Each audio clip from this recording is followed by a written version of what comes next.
I'm going to take a bit of a side journey for a few minutes. Monday, the 14th of April, this coming Monday, the day after tomorrow, is Pesach, Passover. And I had a conversation with one of my really strong associates earlier today, and he was asking me about Passover and Easter. So I'm going to share a little bit with you. And I want to make the point that Easter is pagan and demonic, and therefore it should be avoided. Um, and I'll touch a bit more on that in a minute. So this is a reminder that Pesach, which is commonly called Passover, but Passover, like so many of these English words, it's less of an issue than some of them because Yah did pass over the children of Israel in Egypt. But Pesach is more accurate, and I prefer to use the more accurate words, as you've probably picked up by now. So Monday, the 14th of April, day after tomorrow, from sunrise to sunrise on the 15th. Now, you'll find a whole lot of people who'll say it's sunset on the 14th to sunset on the 15th, or sunset on the 15th to sunset on the 16th.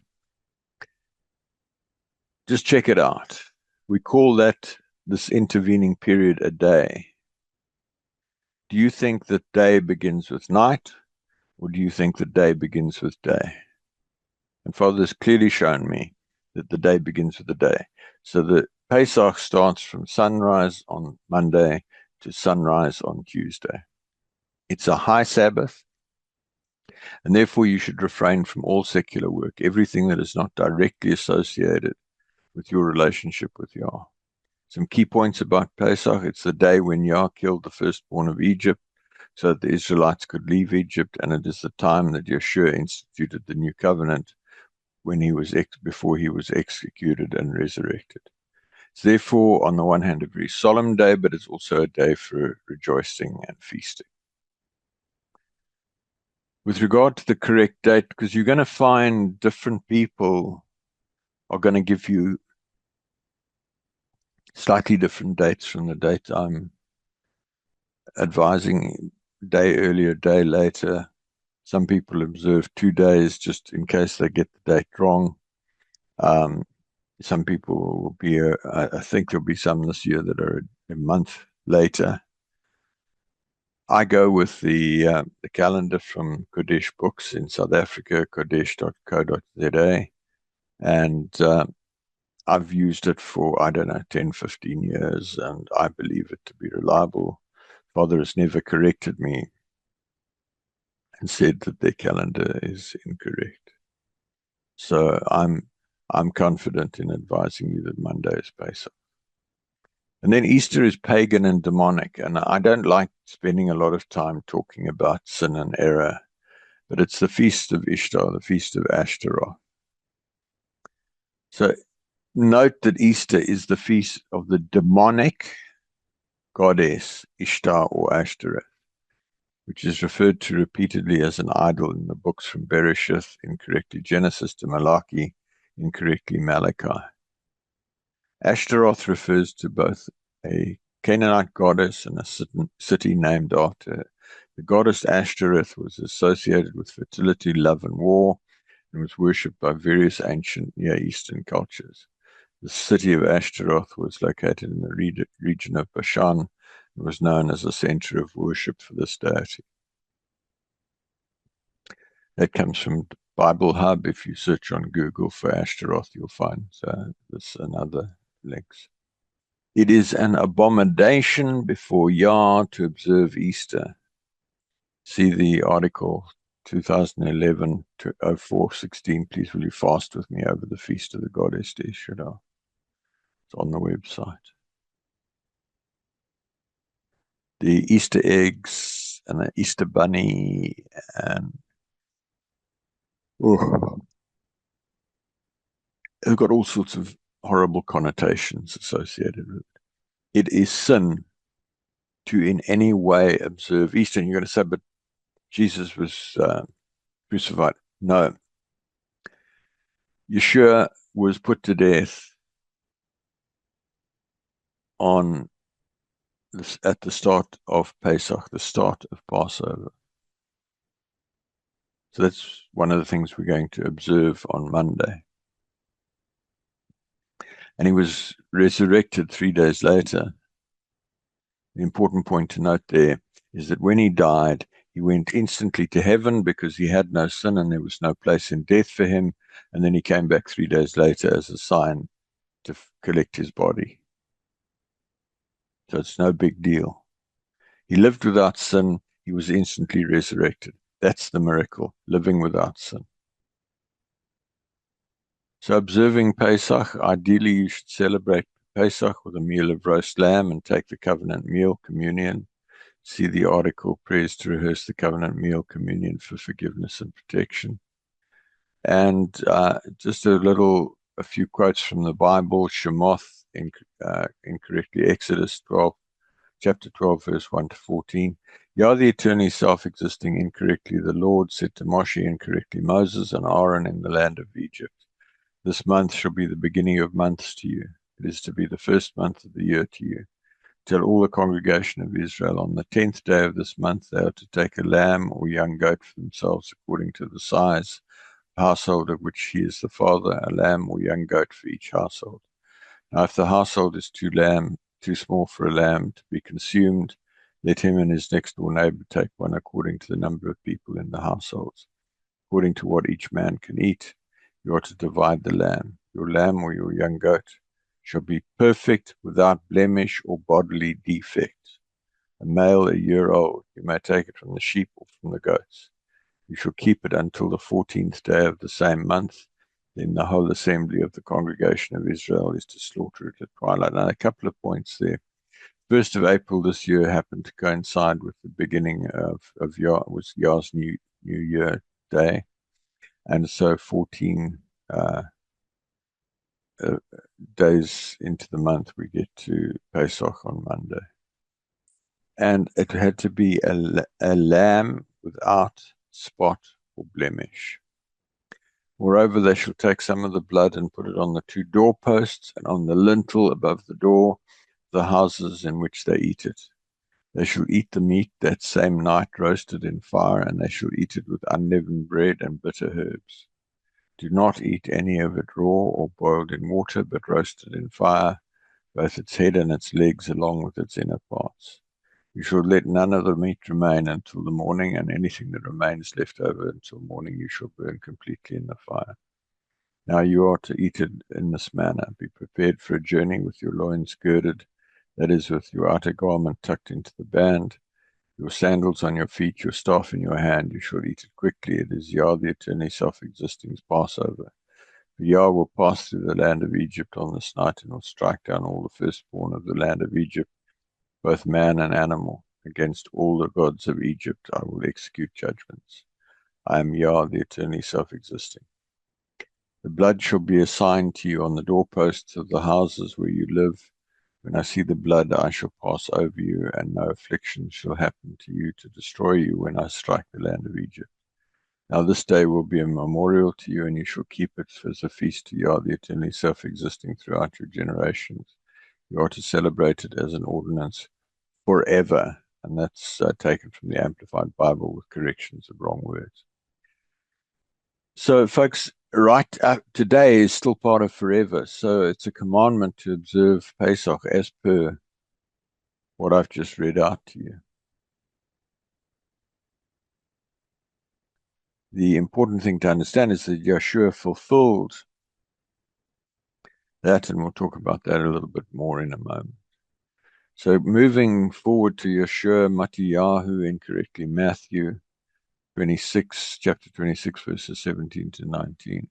Now, on the first day of unleavened bread, Pesach, Passover week, the disciples came to Yeshua and asked, "Where do you want us to prepare for you to eat Pesach?" He said, "Go into the city to a certain man and say to him, the teacher says, my time to suffer and atone for sin is near. I am to keep Pesach at your house with my disciples." Accordingly, the disciples did as Yeshua had directed them, and they prepared Pesach, the Passover, again from the Amplified. Continuing Matiyahu 26, chapter 26, verses 26 to 30. Now, as they were eating, Yeshua took bread, and after blessing it, he broke it and gave it to the disciples and said, "Take, eat, this is my body." When they'd taken a cup and given thanks, he gave it to them, saying, "Drink from it, all of you, for this is my blood of the new and better covenant, which ratifies the agreement and is being poured out for many as a substitutionary atonement for the forgiveness of sins. But I say to you, I will not drink of this fruit of the vine from now until that day when I drink it new with you in my Father's kingdom." After singing a hymn, they went out to the Mount of Olives, and you hopefully know the story. He was betrayed and so forth. Yeshua was the spotless Lamb of Yah without sin. How do we get that? When Yeshua was immersed by Yehochanan, John the Baptist, the immerser, Yehochanan proclaimed, "Behold the Lamb of Yah." So by a prophetic, inspired proclamation, Yahushua was made a substitute for the Lamb of Egypt. And then Yahushua was brought before Pilate. He found no sin in him. They still called for his death.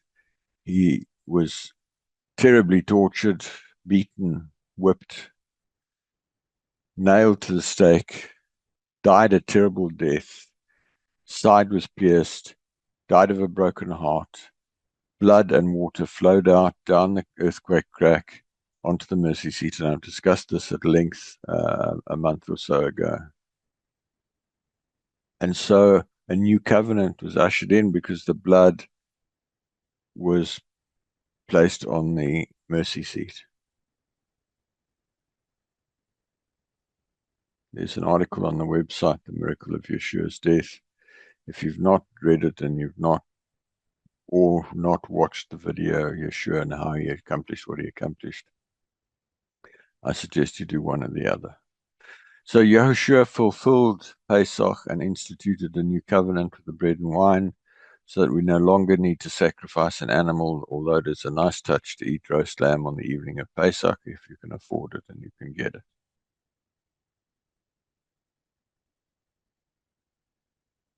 Folks, this is so important. Yeshua died a terrible death so that you no longer had to have an animal without spot or blemish. You could just take a piece of unleavened bread and a glass of wine or a glass of red grape juice and observe what Yeshua prescribed and receive forgiveness. How easy is that? Folks, it's really important to get this picture. So when you remembering Yeshua on Monday at Pesach, Passover, get a sense of just how deeply he suffered so that you had an easy way of dealing with your sin. And understand that that's a very good reason not to sin anymore. So while we're at it, I just want to remind you of the rest of Yah's calendar. I did put out an email at the beginning of February, but I just want to remind you of the remaining high Sabbaths, the important days in the rest of the calendar. And I'd encourage you to diarize these, put them in your calendar. If you have a paid job, put in annual leave on each of these days. So Shavuot, the day of Pentecost, is on Sunday, the 8th of June. Yah came down on Mount Sinai and gave the 10 Commandments, and the set-apart spirit was given in the upper room.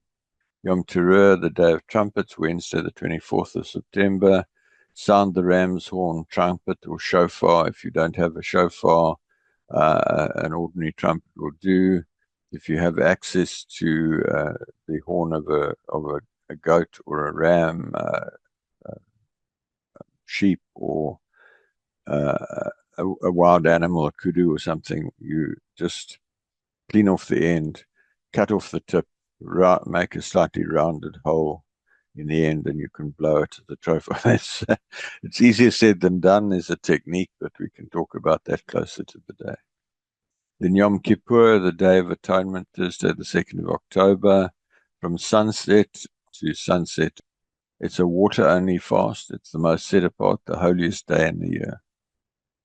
And that's the day that Yeshua fulfilled by offering his atoning sacrifice. So you remember Yeshua, and you just really dedicate yourself to Father on that day. Then the first day of Sukkot, or the Feast of Tabernacles, on Wednesday, the 8th of October, 2025. It's a feast day. That is the day on which Yeshua was born.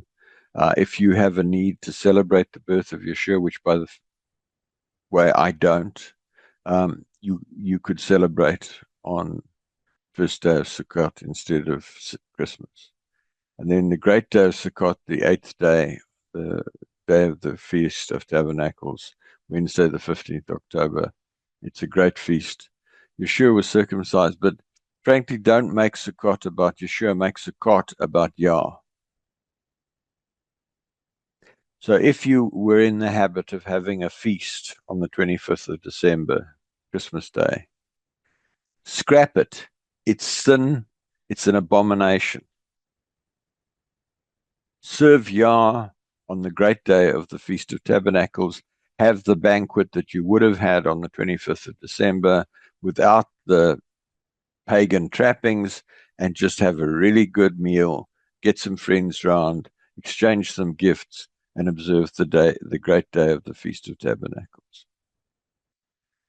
So in conclusion, that completes my comments on Pesach. For now, I encourage you to observe Pesach strictly on Monday.